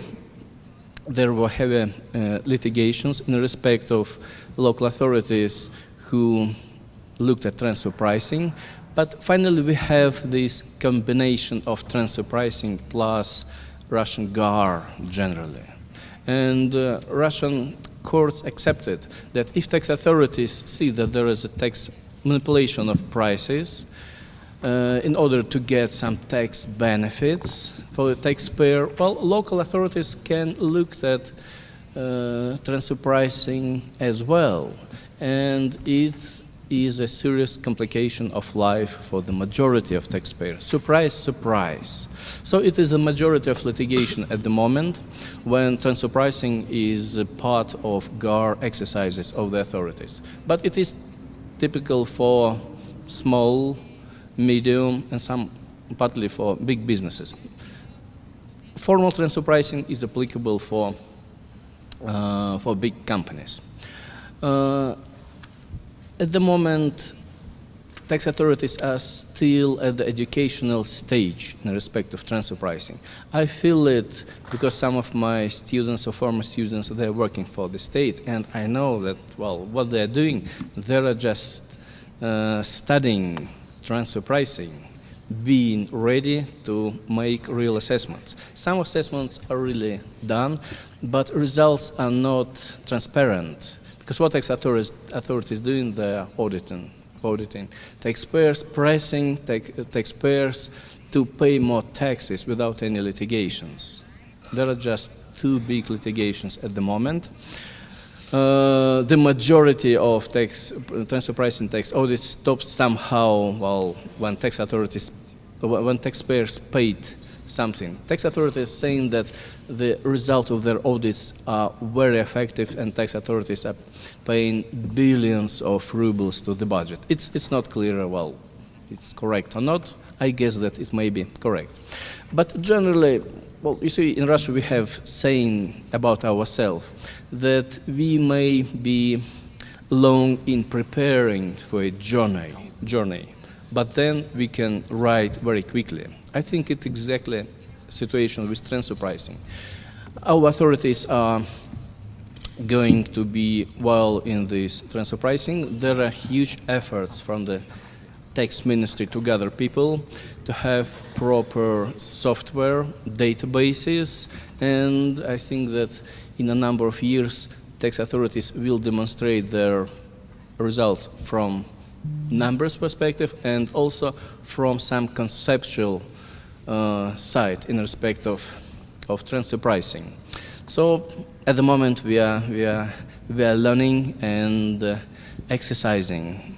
So maybe in a couple of years I will report out something new and interesting for countries like Brazil and India about our national approaches to transfer pricing. But what I feel now that arm's length principle is already used by Russian tax authorities, well, to generate more income for the country. So it may be just a proper instrument. Thank you. Thank you, professor. Thank you, professor. Antes de passar a palavra para a professora Jennifer, nós começamos o painel 10 minutos atrasados por razões alheias à nossa vontade, professor Chueri. Então, nós usaremos mais uns minutinhos para concluí-lo, tá bem? Professora Jennifer. Thank you. Thank you once again for including South Africa, IBDT, and Louise Shari. Thank you very much. I think the BRICS are going to have to rise up as a force at some stage. Just a question to Thomas. Are you allowed to divorce from the OECD? Are you allowed to get divorced from the OECD? To divorce from OECD or arm's length principle? No, to divorce. Colombia might want to get a divorce. I think it's possible, absolutely, if Colombia is not happy. Thank you.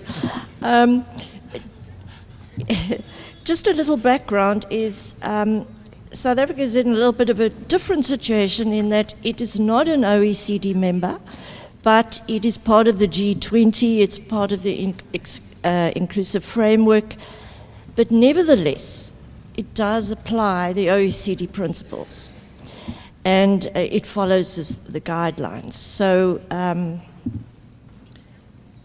we have country-by-country reporting, and shortly in October, we will be uploading master files and local files, September, which is going to be an added burden and cost for the multinationals.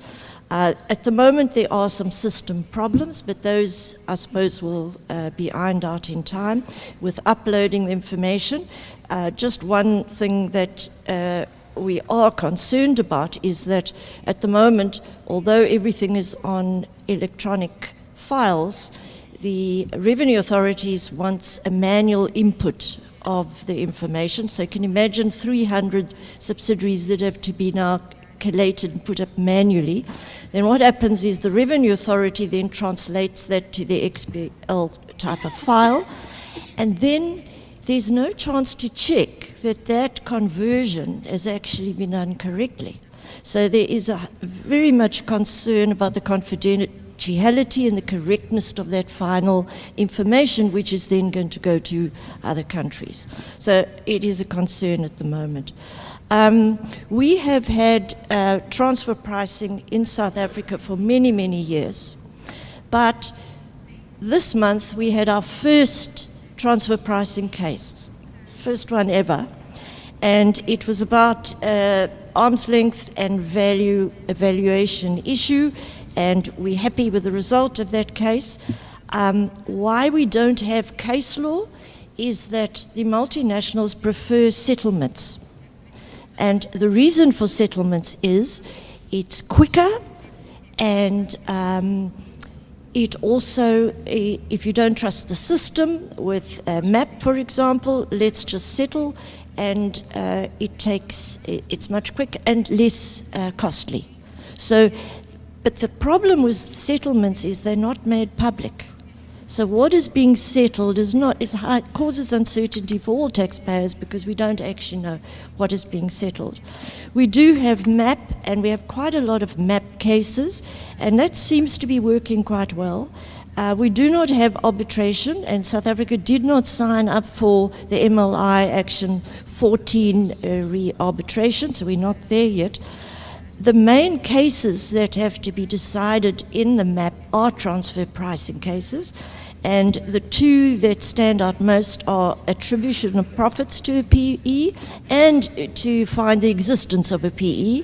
And the second one is determination of profits between associated enterprises and corresponding adjustments. So those are the two key areas for the MAP. We also have secondary adjustments where there's excessive interest, for example, and they are subject to dividends tax. That dividends tax, there is no relief in terms of treaties because it's a tax paid by the company, not by the recipient multinational. We think maybe that answer is correct because if you've been bad, and then you shouldn't be able to get treaty relief. That is the feeling at the moment. South Africa does recognize the arm's length principle, and they're not complaining about that. We used to have safe harbor rules, especially for thin capitalization. Those were removed some years ago. We also had a very clear and good guidance interpretation notes for transfer pricing. And then we were promised new ones, and this promise has been on the go for years. We still don't have a revised interpretation note, and especially because the safe harbor rules were removed. So, yeah. So that is one of the things. The biggest issue for South Africa and African countries, if I might include that, is the lack of comparables.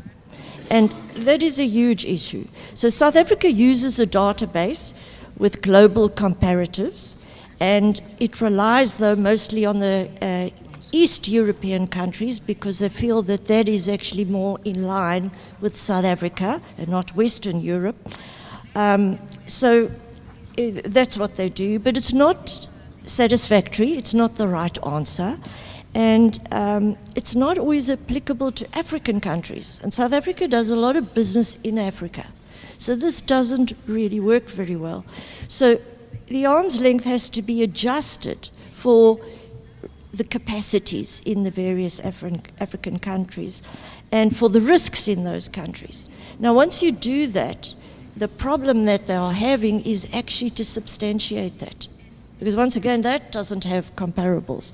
So it is quite onerous, and this is the best we can do in these circumstances with using the arm's length. And then just lastly, there's two interesting cases that have happened in Africa. And one is in Kenya with Unilever. And what the judge said in the case is, now they're not an OECD member, but they said, yes, we can consider the OECD guidelines, but if the domestic law says that your first issue that you have to look at is whether your arrangement has been done for the purpose of shifting profits. If it's not, it's been done for some other reason, you're not in the provision. So we are not going to apply the OECD guidelines because our domestic law is clear. And that was the basis of the case. The second case was in Malawi, and the judge actually stated that it was illegal to follow the OECD guidelines and instead of the domestic law. So from this, there's sort of an indication, and we do know that is to be true, is that there's quite a resistance in African countries to becoming members of OECD and to following the OECD principles, which is a difficulty for South Africa, which does follow the OECD, but we're doing business with these countries who then apply their own, sometimes unilateral decision making. So yes, those are the difficulties faced in South Africa. So that is all I want to say. If I could just add one thing about the Congress, I would just like to thank the translators for an excellent translation. It really is excellent. So I thank you for that.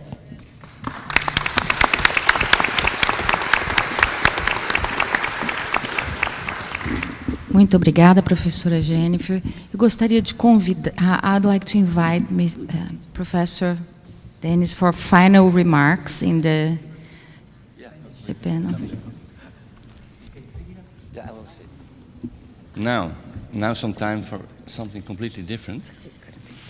At this moment, some really high-profile cases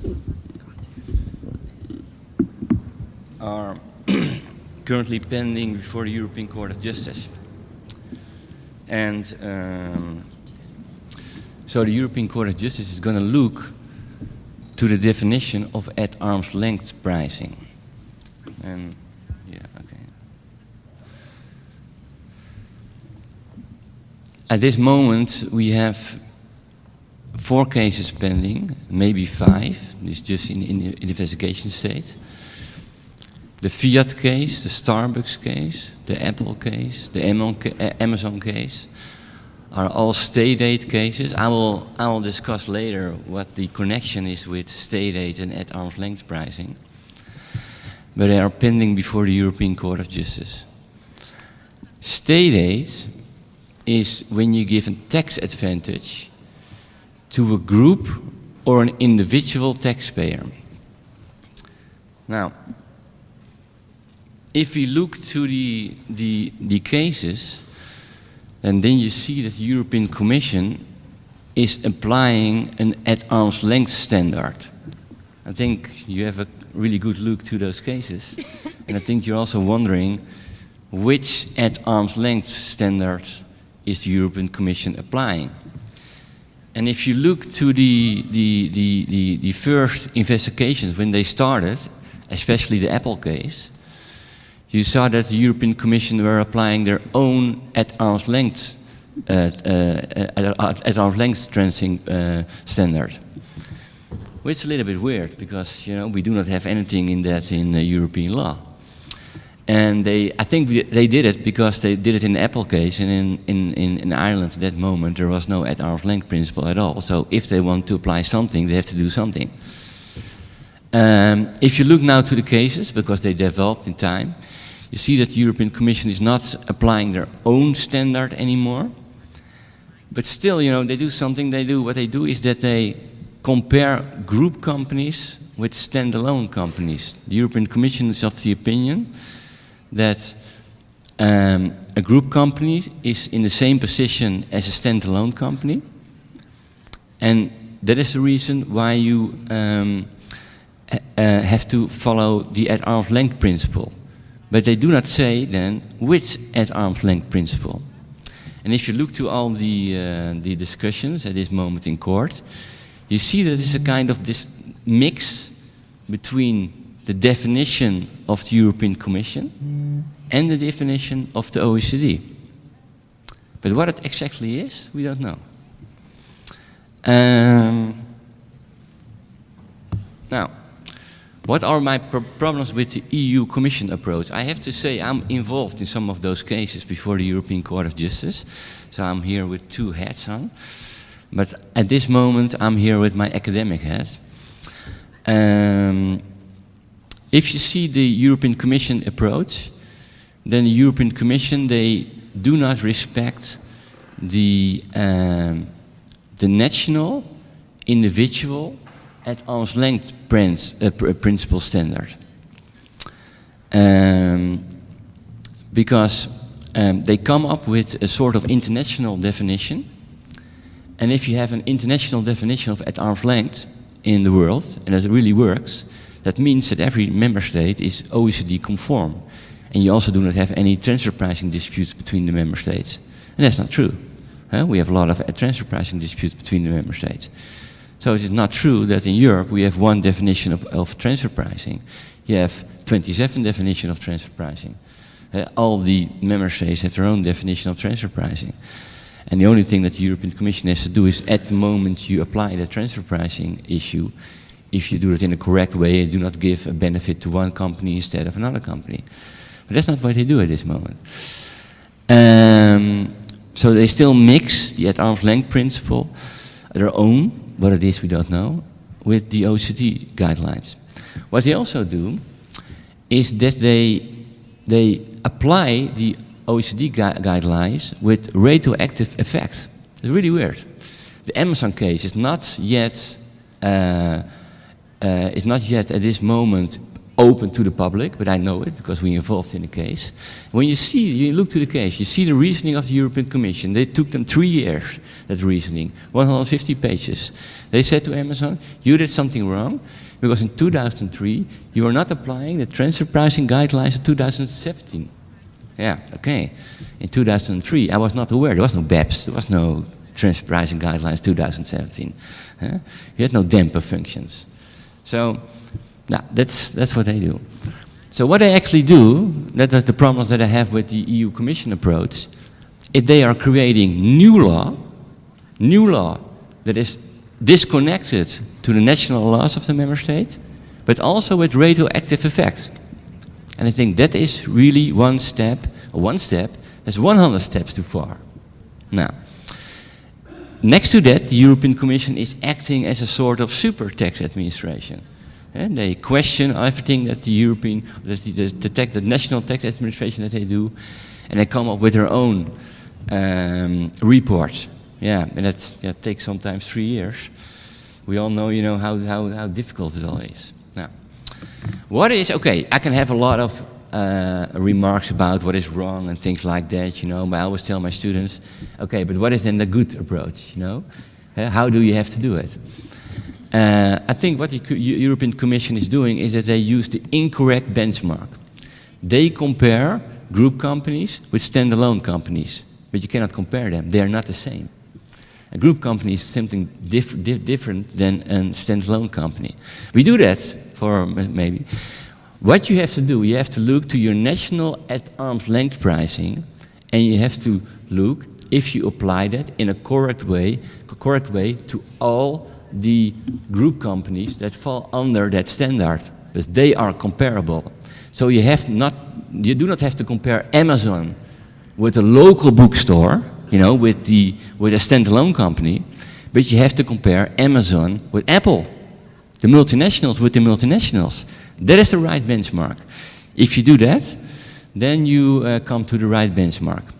Now, my last slide. I have it's a little bit more than 2 minutes for one slide. That goes in what is the right approach? So the right approach is that you look to the national at arm's length standard. So that is, we have 27 standards. Huh? In a certain year, so not with retroactive effect.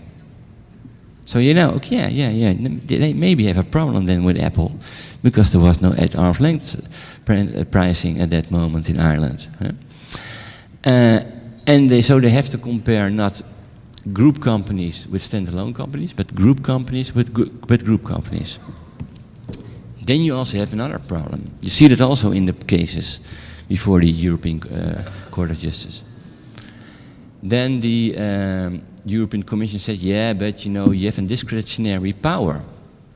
You can do whatever you want as a tax administration with at arm's length. No. So that alone is already state aid. And I say, no, that's not true. Because at arm's length, the at arm's length principle is not an exact sign. It's also in the guidelines. No? So it's inherent to the at arm's length principle that you have some discretionary power. That's normal. So as long as you have a margin of discretion as the tax authorities, and that is based on objective factors. Now, I think we all agree that the at arm's length principle is maybe subjective and really difficult, but it's based on objective factors. Huh? As long as that is the case, there's no state aid, unless the member states are abusing the at arm's length standard. They can do that. They can give a special treatment to one company, or they make really huge errors. Then you can say, then there is state aid. That was my last slide. Thank you for your attention.